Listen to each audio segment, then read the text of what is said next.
And we found this little place here, where we are now, about 4 years ago. 5. Nothing was here at all, very small. And I think personally, I didn't think it was going to grow like this. You can see what it's turned into.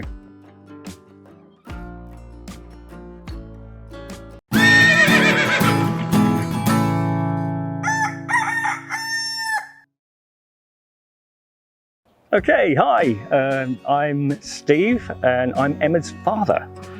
And this is Sue, Emma's mum. And obviously Emma's one of the founders of Tenerife Horse Rescue, and we're very, very proud of her. Very proud. And of course, Edo.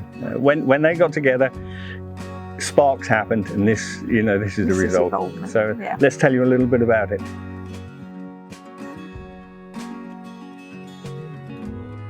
Emma, she was wonderful. She moved to Fuerteventura about 5 years ago and kind of wanted to set up something like we have here.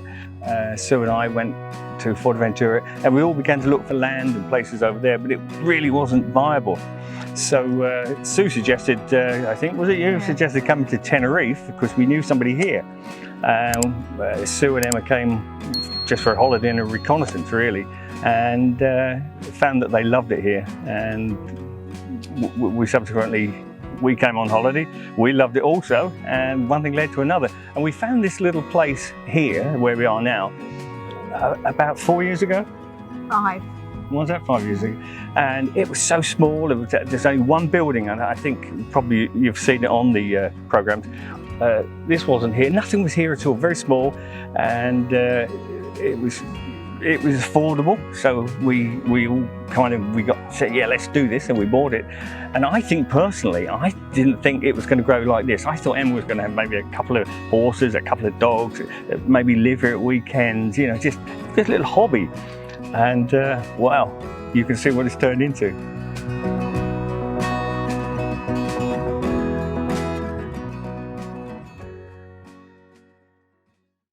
When it first started, there really was only Emma, Edo and Steve and I. We did some small pens for just a few chickens and things. And then we got about 1 or 2 for the first year. And then it got to about 15, and they used to use our house. They used to come down to our house because we had no kitchens or anything. At that point, we were still living in the UK, so our house was like a hostel. But now with the internet and all the amazing contacts, we've got probably 40, 45 now. And the whole thing has grown massively, and it's just growing every day.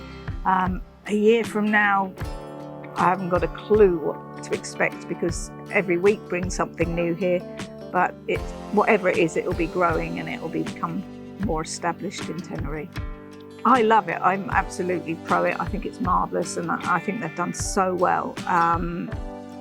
Fears is always, is there going to be enough finances to back, because I tend to do the book work, and I always worry that maybe we're not going to have enough money, but that hasn't happened yet.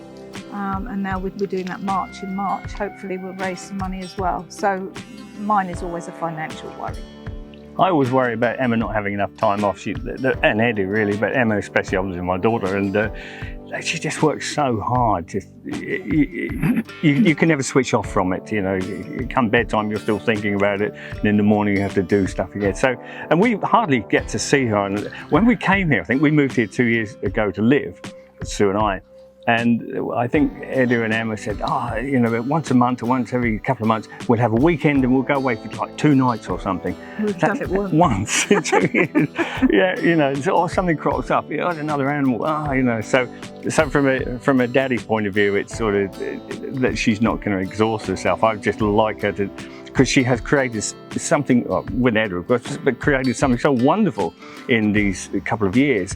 And it is now time just to take a little bit of a break and for her to just appreciate, relax and appreciate what she has achieved, to see what she's achieved, and then get ready for, part two. Yeah. She wants to do. I would like to also see like a recognition, perhaps from Tenerife that, or the government thing, that they are doing such a good job, because frequently animals come that are on the streets, and they just come here because this is the natural place for them to come, and so there is a benefit for each village, in Tenerife. So I think a recognition there, from the government would be nice. I don't think you expected this, but she was always mad keen on animals.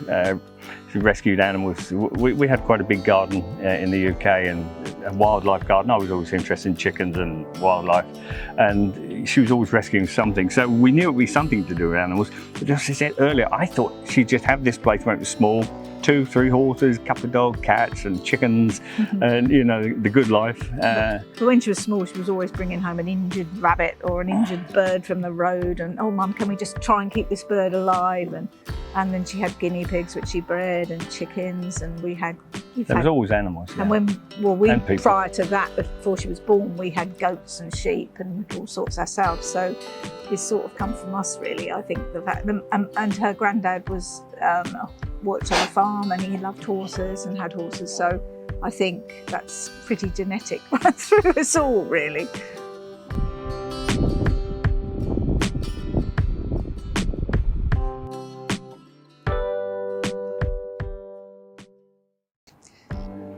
Emma's childhood was slightly different to normal childhoods because Steve is an entertainer, so she came with us and she mixed with a lot of adults when she was small, and Emma's always been able to speak to all age groups through that.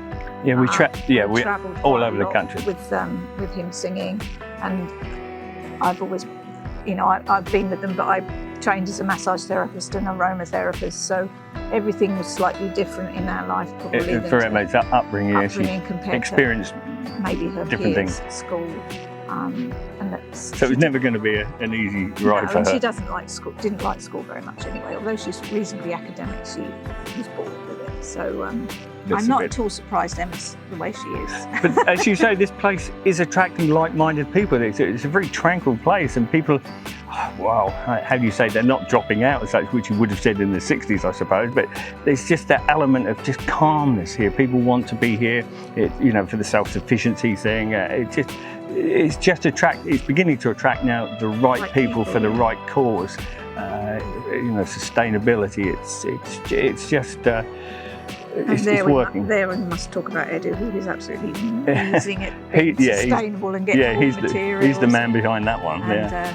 He works tirelessly as well. Every day he's driving around picking up what would appear to most people rubbish, of course, and then it turns into these wonderful buildings and things. So he's tireless at that as well. So he needs a break as well, I'm telling you.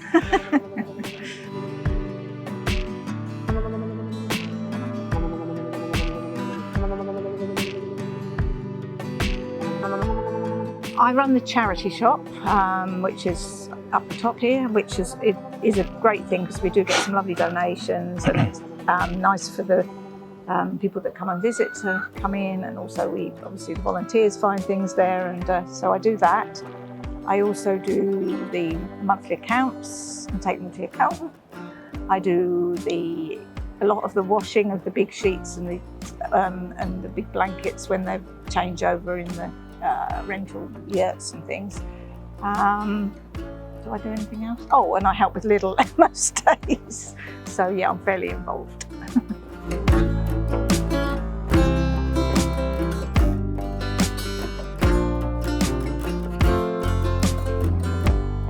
But if anybody's looking to rescue kittens and dogs, that's the other thing. You can come here, if you're watching this and you think, well, can I go and have a look around? Yes, you can, by appointment. If you phone up the number, maybe we'll put that down somewhere down the bottom. Phone up, make an appointment, and you can have a tour around. Lovely people will show you all around, and especially, well, you don't have to adopt them, but especially if you are thinking about adopting any, cats, dogs, rabbits, things like that, we have them here. So please phone up, come and have a look around, and just see with your own eyes what's happening here. It's amazing, absolutely amazing. Yeah. Yes, so we've got rescue animals here. 2 dogs and 3 cats. Woody and Jess, found probably in a skip or by the side of the road. What happens in this country is weird. Little Woody, we've had him, how long have we had him now? 4 years. 4 years? 3 or 4 years? And Jessy's, we've had about 3 months. And we've got 2 cats. 3. Well, one came from the UK, the rescue. Okay. So we've got 2 rescue cats from here, which were found in a polythene bag, I think, in a carrier bag, I think. Yeah, they were found in a carrier bag at the bin. They're really funny. And my old cat, who's coming up to 16 from the UK, who is a sleepy old thing, but she's lovely.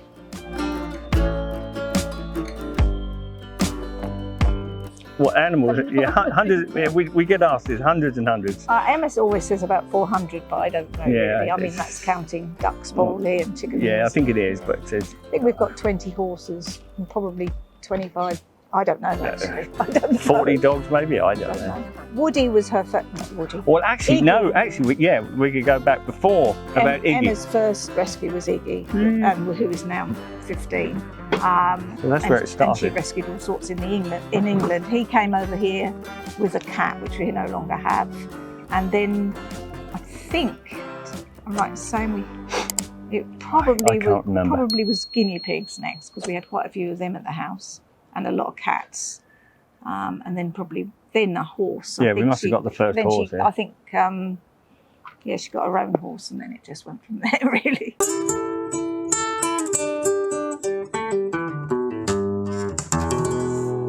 Iggy rescued Emma in the UK. Sorry, you'll have to cut all But that. I think that was the last video that you put up, I think, last week or something. But I'm old. That's my excuse. I'm the oldest person here. You can say something now, because I'm chattering away. Cut. Jess. Wakey, Jess. What do you say? Hands up, Woody. Come on, Hands Jess. up. Well, Maybe Jess. You're the sleepy girl today.